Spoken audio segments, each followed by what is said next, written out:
안녕하십니까. 직업상담 4 1급 시험 대비 고급 직업심리학 기출문제풀이 들어갑니다. 이번 시간에는 2019년도에 제4회차 문제가 되겠습니다. 2019년도에는 한 번 시험이 있었고요. 그 직업심리학의 문제가 좀 몇 문제는 약간 까다로운 문제도 있긴 있습니다만, 여러분들이 문제를 쭉 보시면 아시겠지만 문제 지문이 그리 길지 않고 좀 짧은 형태의 문제가 있습니다. 그리고 직업심리학에서 직업심리통계에 해당되는 부분들이 있죠. 뭐 타당도 이런 것들이 있는데 이런 부분들도 또 출제가 되었네요. 자, 그러면 지금부터 한번 보겠습니다. 기본기에 좀 충실하면 되는데 저는 직업심리학의 해설을 좀 장황하게 잘 달아드렸습니다.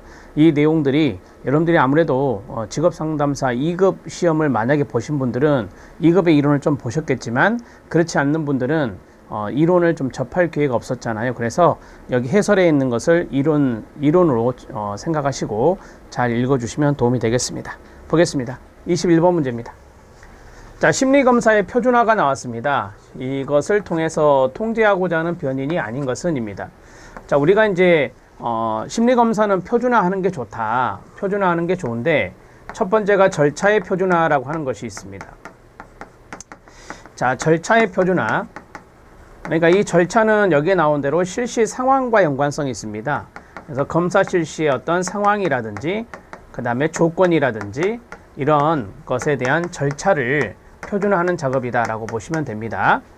자, 우리가 이제 심리검사를 표준화해야 신뢰도와 타당도가 확보된다 라고 하고 상대적인 비교도 가능해지잖아요. 자, 그 다음에 두 번째는 절차의 표준화 말고 우리가 이제 채점을 하거나 해석을 해야 되잖아요. 되게 표준화된 검사가 객관적 검사인데 채점을 하거나 또는 해석할 때의 어떤 표준화를 이야기할 수 있습니다. 그래서 채점과 해석의 표준화를 좀 생각해 보면, 이 채점은 채점자 변인을 통제하는 겁니다. 채점은 채점자 변인을 통제하는 거다라고 보시면 됩니다. 자, 채점자가 채점을 잘못하면 그것도 문제가 되는 거 아닙니까? 우리가 이제 양적화된 계량적인 수치가 나오게 되니까 그런 것들을 이제 채점이라 하잖아요. 그래서 이 채점을 통해서 우리가 정확한 객관적인 비교가 이루어져야 되기 때문에 채점에 대한 표준화도 필요하다라고 하는 거예요. 이건 채점자 변인을 통제할 수 있는 것입니다. 표준화가 되었을 때 해석입니다. 이 해석은 아무래도 검사자가 하는 거 아닙니까? 그래서 어떤 검사자의 어떤 편견이랄까요? 자, 그러한 것들을 우리가 통제하기 위해서 해석을 표준화하는 작업이 필요하다라고 하는 겁니다. 어떠한 채점의 결과가 나오면 이 결과는 이렇게 해석하는 것이 맞다라고 하는 표준화 작업을 거치는 것이죠. 그래서 검사자의 어떤 편견적인 부분들, 이거 외에도 다른 부분들이 있는데 그런 것들을 통제할 수 있다라고 하는 겁니다. 이 두 가지를 크게 보시면 되고요. 그래서 절차의 표준화는 여기 있는 실시 상황 변인을 통제하는 것이고, 채점은 채점자 변인을 통제하는 것이고, 그 다음에 해석은 검사자 변인을 통제하는 거다. 그래서 2번 피검자 변인은 표준화를 통해서 통제하고자 하는 변인이 아니구나 라고 보시면 돼요. 이 두 가지를 알아두시는 게 좀 도움이 됩니다. 제가 여기 써드린 내용은 여러분 해설에 있는 것도 있고 없는 것도 있고 그래요. 그래서 조금 더 쉽게 설명하려고 노력하고 있으니까 이런 부분들도 좀 잘 적어주시면 도움이 되겠습니다. 자, 심리검사의 표준화는 크게 절차의 표준화와 채점과 해석의 표준화, 이렇게 해서 정리하시면 이 문제를 푸는 데 도움이 됩니다. 답은 2번입니다. 자, 22번 문제 들어가겠습니다. 22번 문제는 심리검사에 해당되는 부분이 나왔네요. 다음 사례에서 나타날 수 있는 MMPI-2의 상승 촉도쌍. 우리가 이제 상승 촉도쌍은 2개 내지 3개, 우리가 이제 임상 촉도가 있는데 그 임상 촉도에서 65T 이상이 나오면, 이상이 바로 2개 내지 또는 3개의 코드 타입이 나오죠. 코드 타입이 나온다라고 보시면 됩니다. 이것을 우리가 상승 촉도쌍이다 이렇게 말합니다.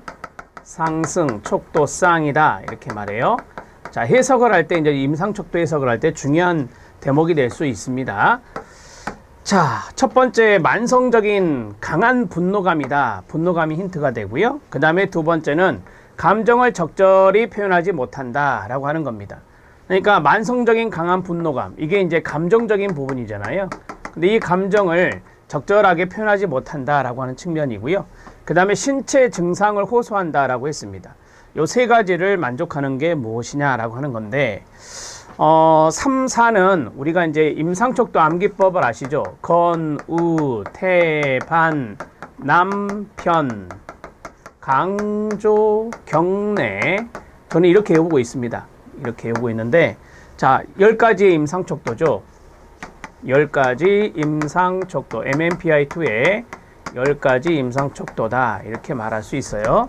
자, 건강염려증, 우울, 히스테리, 그 다음에 반사회성, 남성성, 여성성, 편집증, 강박증, 그 다음에 조현병, 경조증, 내향성입니다. 그래서 여기가 1, 2, 3, 4, 5, 6, 7, 8, 9, 0 이렇게 표시가 되거든요. 자, 그러면 3, 4면 이거죠. 3, 4면 이거예요. 이게 1번에 있는 거고요. 그 다음 1, 3입니다. 1, 3. 좀 색깔을 달리 할까요? 1, 3 이렇게 한 것이 2번이 되겠습니다.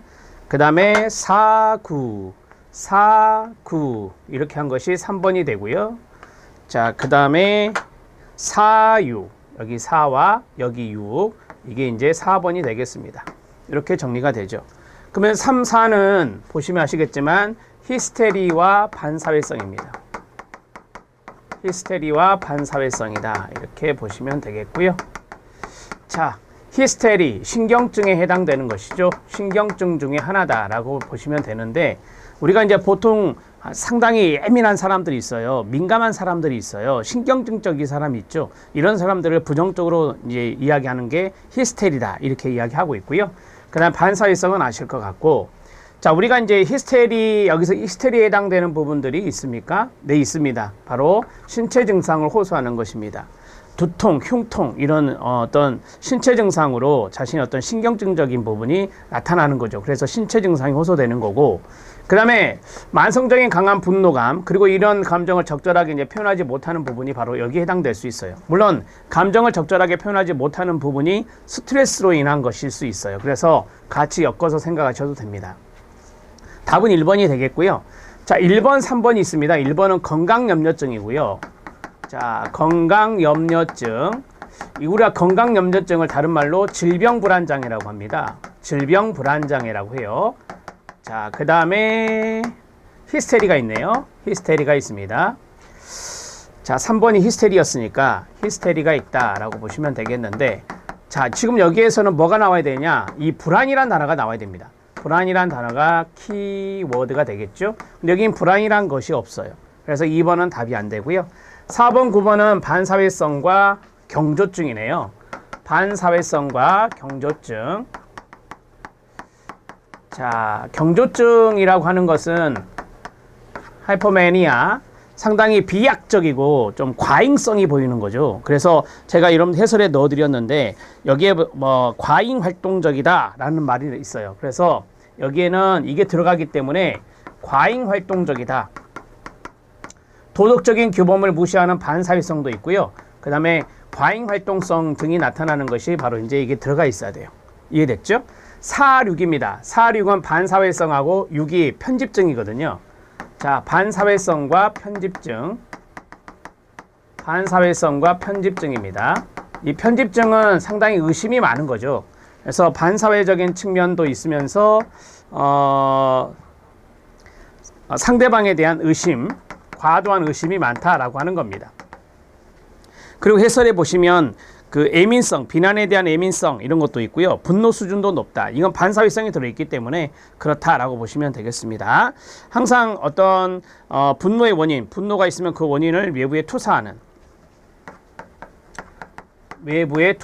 성격이다라고 하는 보면 됩니다.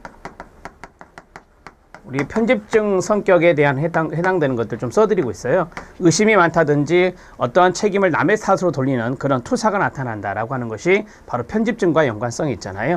이렇게 정리하시면 되겠습니다. 답은 1번입니다. 하나씩 설명해 드렸는데 이 내용에 대한 구체적인 것은 해설에 있으니까 해설을 한 번만 정독해 주세요. 자, 이제 23번 문제에 들어갑니다. 안면타당도입니다. 안면타당도에 대한 설명으로 옳은 것은입니다. 안면타당도를 조금 쉽게 말씀드리면 피검자가 주관적으로 체감하는 겁니다. 피검자가 주관적으로 체감하는 타당도를 안면 타당도다 이렇게 말하는 것이죠.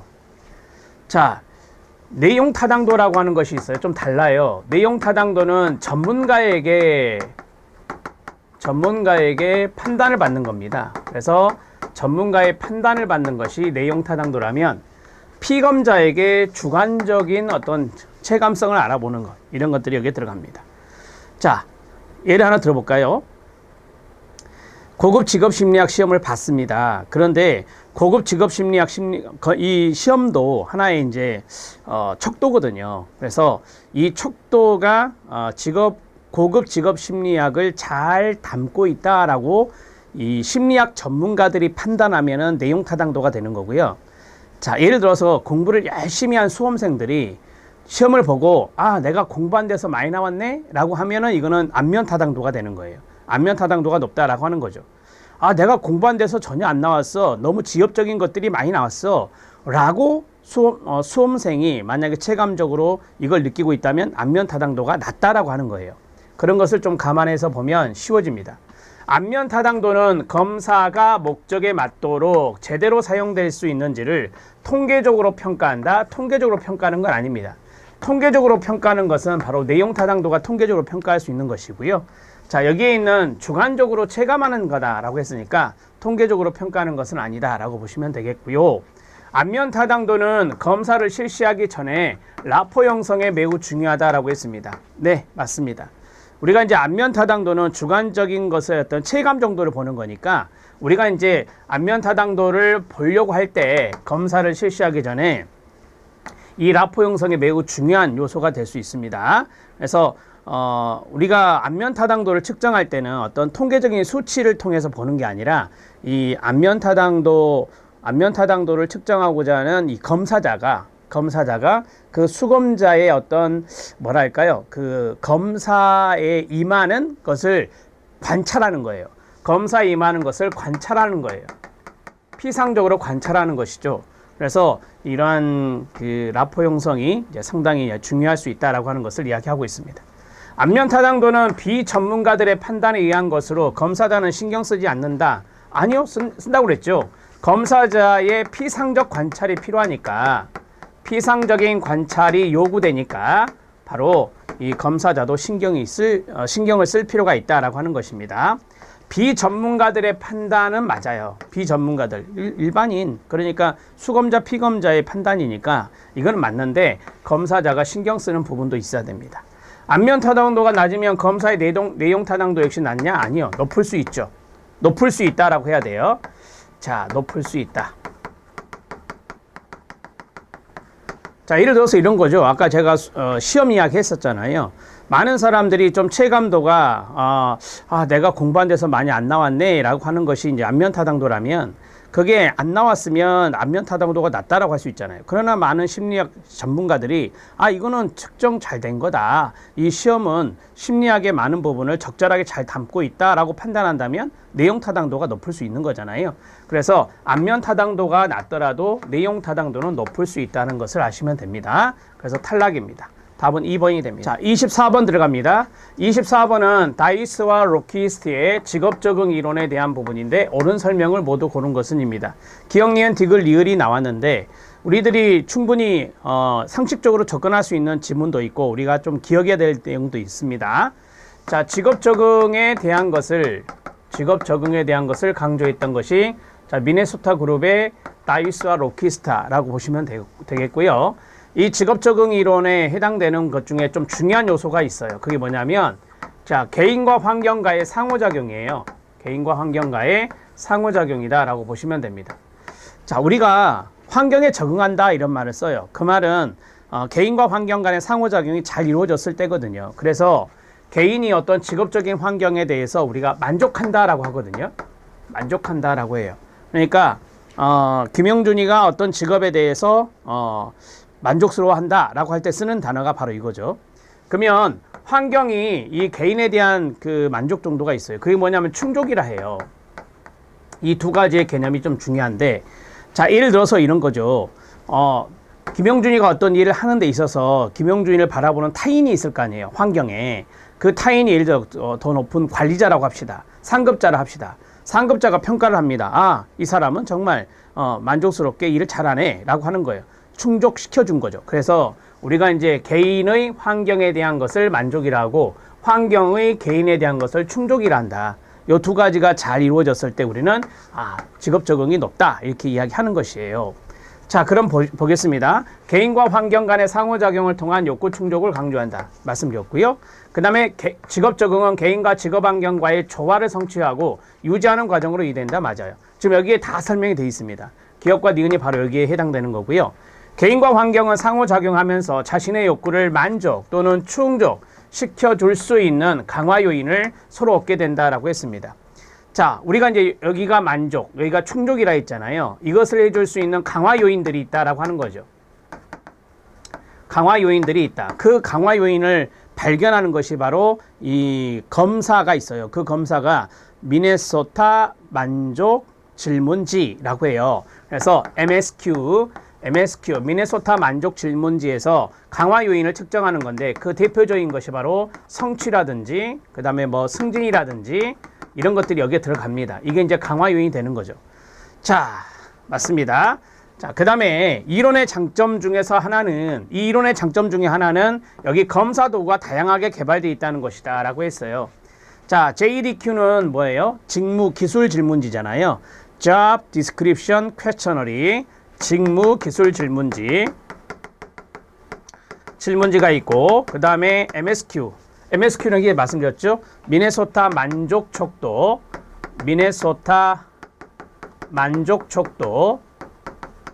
자, 이것뿐만 아니라 MIQ 미네소타 임포턴스 퀘셔너리 MIQ 미네소타 중요성 질문지